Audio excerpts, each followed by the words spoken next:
Saru 14.4.2015. na Hiru 3 i prvi put dolazi Barba, od 10 godina ga nije vidio uživo i čekamo šta će reći, malo smo u strahu.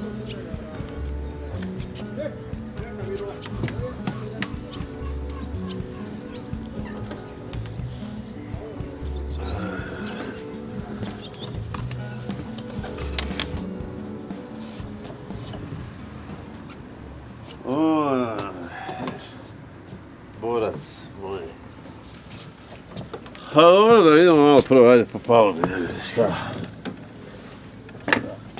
Pa je, kak je bilo. –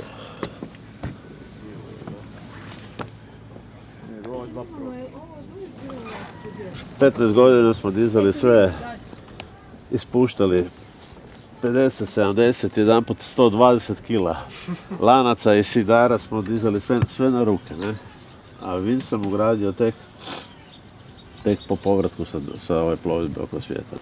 Tu šinu treba demontirati, viš i ovo isto uspomena iz Dubrovnika. Ne? A je, rupa.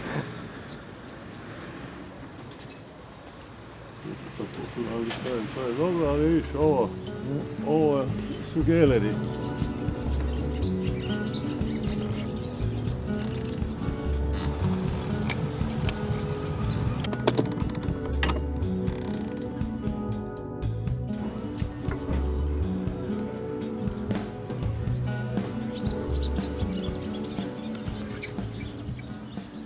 Ovi dole su veći problem zato jer se tu osim svega slijeva i voda. Ja sam tu svoje vremeno držao neki kit, a na čigri sam tu stavio, pustio sam, napravio sam tekući onaj epoksi i pustio da uđe unutra. I ti terminali i tamo gore terminali, ovo je sve puno sigurnije, ali ovo su kritične točke. Ne?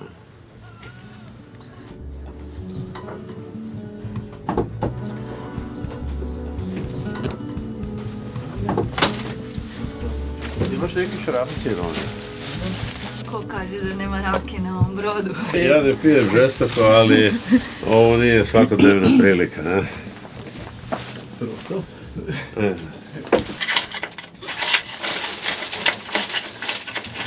Gledam, korodirao je malo jarbol, ali nije previše.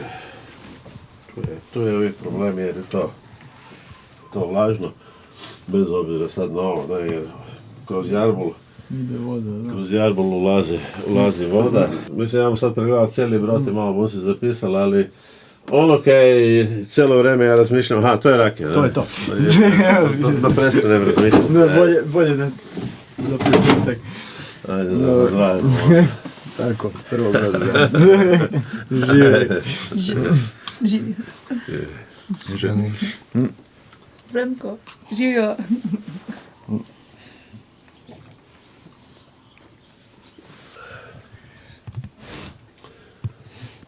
Ono tam je... Taj ormarić kod mene nije slučajno bil na jednim vratašcima. Znaš kaj, mi smo tu ta vratašca otvorili barem 1.000.000 puta. Na bilo koji drugi brod da odeš, onda boš vidjeli da ta recimo 4 šarafa, ako nema vratašca koji drži tu ploču, da 2 uvijek fali, da su svi ostali rasklimani i da svaki po svako pizdi čim treba nekaj, jer sve je iza. Prema tome ja bi savjetovao da se ponovo to sve skupa stavi na jedna vrata, da su žice dovoljno dugačke, da ti to možeš lijepo otvoriti, pogledati unutra za to.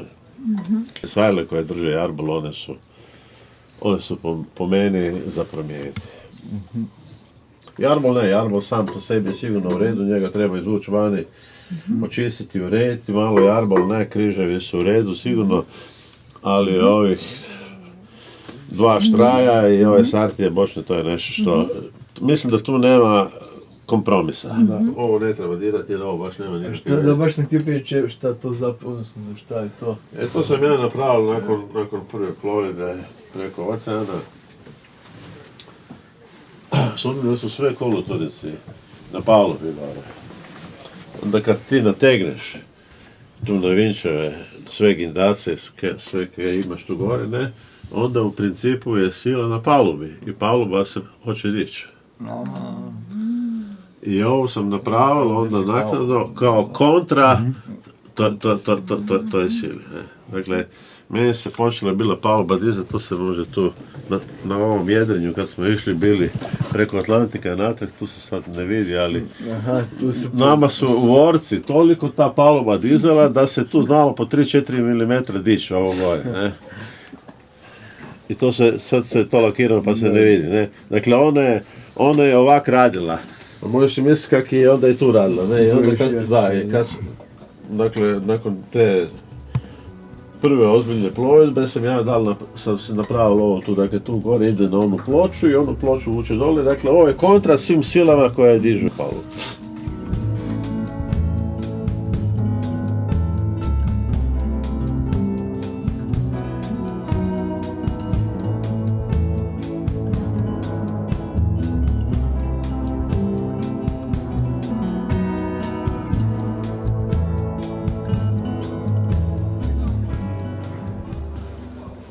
Tak, neki podsjetnik si dao. Da vidim kaj još treba raditi od onoga kaj ja vidim.